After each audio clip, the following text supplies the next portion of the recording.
All right.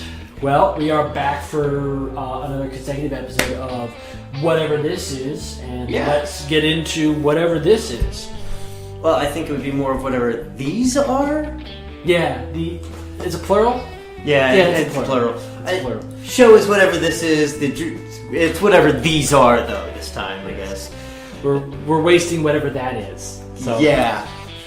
Let's get into it. We are doing another one of our side-by-sides versus, if you please. Crispy, would you please do the honors and introduce us? I've got the Brissaire something in French and more French because it's we had all this time to set up. and it's all Canadian, I'm sure.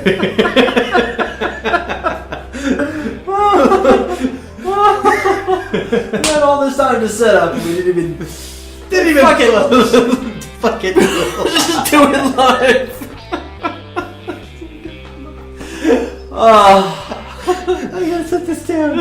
I have Blueface with a Scottish ale from Battered Boar Brewing Company out of Oklahoma City, Oklahoma. We are doing, if you couldn't guess, we're doing Scotch ales. We did Belgian ales last time. We're doing Scotch ales this time. Lord knows what we're doing next time. As a little bit of a redeemer, Brissaire's Deux de Sel, Equinox de Pretentious. No, my French is atrocious. Yeah, no. It'll be in some fine print right about here. I took years of Latin. Just gonna put that one down and not even embarrass yourself. Right, where's it from? It is from... I had seen it. Quebec. Okay, that makes sense. Motherfucking French Canadians. Tell me why this one stood out to you in our choosing. Well, we went with a slightly different method of choosing where he would go find something.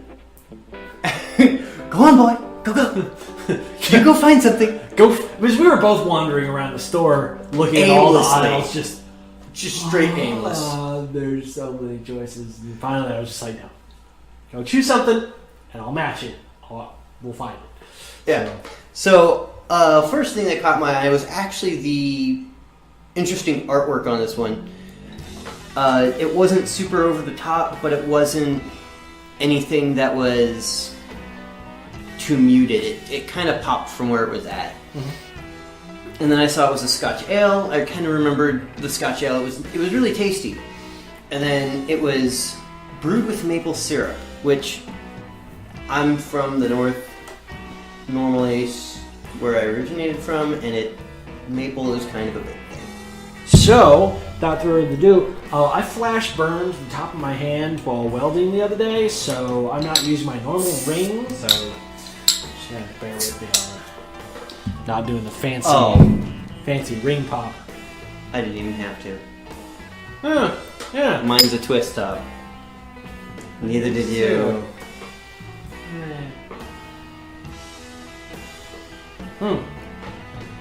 It's tart, sharp, caramel. It instantly went back to the Old Dirty Bastard Scotch ale that we had, which was the other episode that we did. Instantly was brought back to that.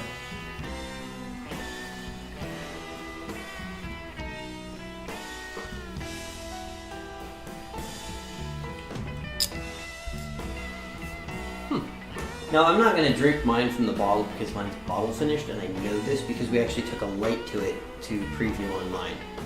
We're not positive on his. No. But I don't think it is. I don't think so. It doesn't look like it. Mine has a surprise, heavy maple scent. So it's sweet. A good kind of molasses hint in there, which kind of ties into that maple. I can almost feel the sugars already, just smelling it.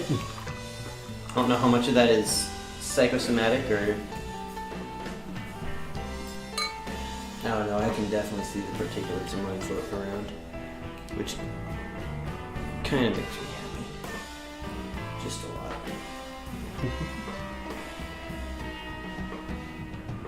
Got a real sweet start,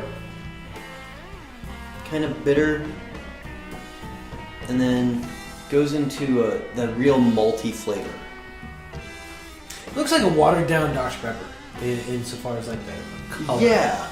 I mean, the color so far is that you can like see it around the top and the edges, and it's that. Yeah. I noticed that neither one of us is actually getting a decent amount of head in the glass when we were pouring. No.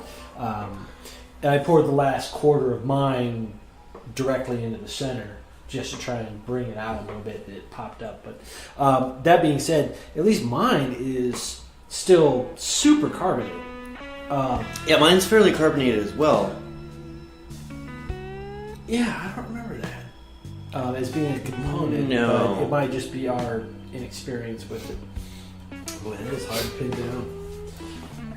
There's quite a few different flavors that are just running together so much that I'm not able to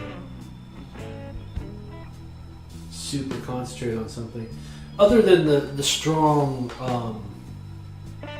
caramel-ended malts. Yeah, I'm getting that a lot too. Yeah. So I think that's probably the rather indicative trait of the Scotch ales. Yeah, I'm hoping so. It's a nice feature for them. Yeah. I mean, I wouldn't want to get like grumbly drunk playing video games on this because this would be too much after like 2 or 3. I wouldn't be able to take just how, and it's not thick. We'll get into that in a little bit, but it's incredibly heady, malt-wise. Yeah, much like the last beer I did, you really need to be paying attention to the drink and not so much else going on around you for the ones that are a little harder to drink.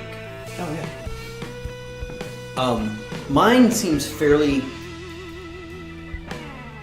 easy to read on the flavor complexities. It doesn't seem super out there, but we'll see what you think. Still forgot the water. I sure did. You know, I can instantly tell where the maple comes in at with this, but aside, if you took the maple out, very little difference.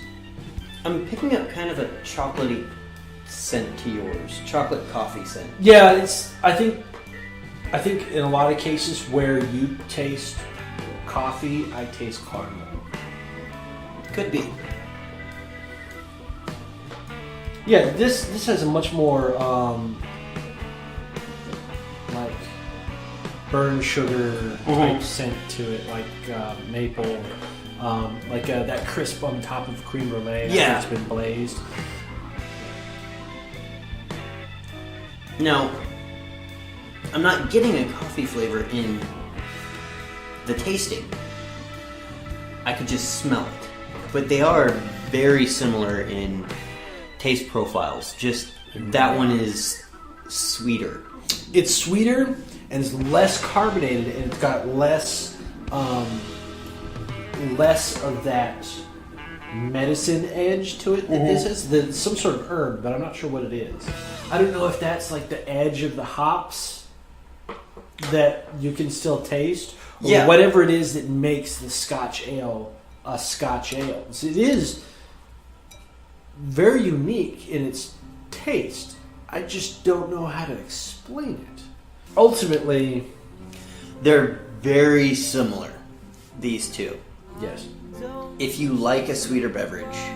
And I almost want to say that if we had one of those Founders Scotch ales here, we would still say it's probably very similar. Much like I would probably hesitate to say that most Pilsners are the same drink. Yeah, virtually not identical, but like so identical as to be adjacent. Yeah, you could probably swap a bunch of them left and right on the taste scale.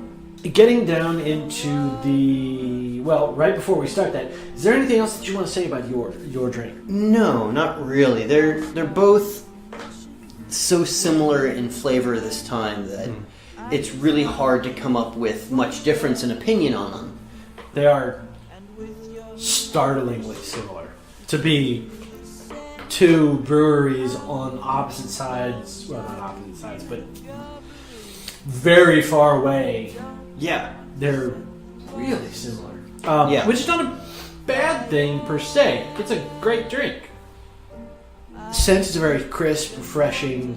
Like we said, it has that heavy malt to it.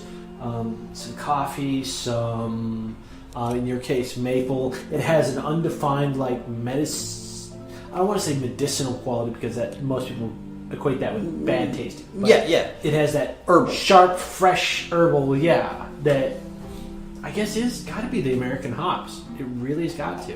It's the only thing I can really think of that would add that to it aside from another component. That mystery ingredient. Right. Mouthfeel is great. It's very much rendition of like drinking a soda, at least for me. They're both very much the same on that. Like, if I didn't know better, they could have been the same drink, maybe just one or two ingredients added off at just slightly different times in the cooking process or the brewing process. Yeah, I mean, for all we know, could be an honored time tradition recipe that everyone uses, and we, because of our only just started doing this, we don't know. So we're not saying that these two people are like copying each other. That would be ridiculous. Yeah, that is not what we were saying in any way. Cost. Mine, because it's a local brewery, it was really, I think it was like $3 for the bottle or something. $2.50. Yeah, it was just ridiculous. It came in these little ponies. It's fine. I liked it. I've never tried Battered Boar Brewing Company. We still need to make it down into OKC. There's like so many breweries that we need to visit there. Yeah. I don't know if we'll ever be able to do that. We'll see. Anyways. Alcohol content? Mine was, my alcohol content was a 9. Mine, as I said, was out of Quebec. Mine is a 9.5% by volume. Again, one of those weird ones sold only in the standard size, or singles in the standard size. Mine was a little bit more expensive at, I think it was $4.30 a bottle, thereabouts, right around there. Okay. It was definitely on the lighter end of the singles that we usually see. Yeah, for the singles that we've seen in the past, I think they were running close to $5 to $6 a bottle usually. Well, there's those white ones that are like 15 and 16. Yeah, the actual certified like Belgian monk beers, the ones that come from Europe and then Eastern Europe, are like really expensive. They come in these little tiny bottles, and it's on the upper end. But those were, as far as I can tell, all of them worth it. Yeah. Well, if the Trappist that we dealt with last week is anything to judge by. So who wins? This is supposed to be a compare and contrast. They're unlike the first time that we did this, which were the two Belgians, where we had basically like very drastically different beers. Yeah. These are endemically similar. I tend to prefer the sweeter flavor, so I'm going to lean towards mine. While I wouldn't mind either way if either one of them wasn't available and I was wanting that kind of flavor profile and I was wanting something a little more complex to like eat with a meal or eat a meal and have a beer with. I would be willing to go with either one of these, I would lean more towards this particular brew. Because we've done now technically 3 Scotch ales. Yes. And all 3 of those Scotch ales, the only one that had anything really massively different in its flavor profile was this one. And so for that fact alone, I'm going to say that in this, head to head, yours is going to take it. Because there's no, this is, if I had Founders, they would be exactly the same. And so by that, there's nothing to distinguish them. Yeah. So, yeah, I'd say, your brewery stepped out, did something different. Damn you Canadians. And your impossible names to pronounce in French. Good job to both these companies. Both good beers. Yes. They really are. That's about it. Keep it up, guys. Right? Yeah. As much as our little pat on the back will do for you. Well, maybe they'll see this years from now and go, oh, those guys. Yeah. Well, Battered Boar. Hopefully we'll be seeing you in a couple of months. We'll see. But either way, keep it up. And from mine to yours, cheers.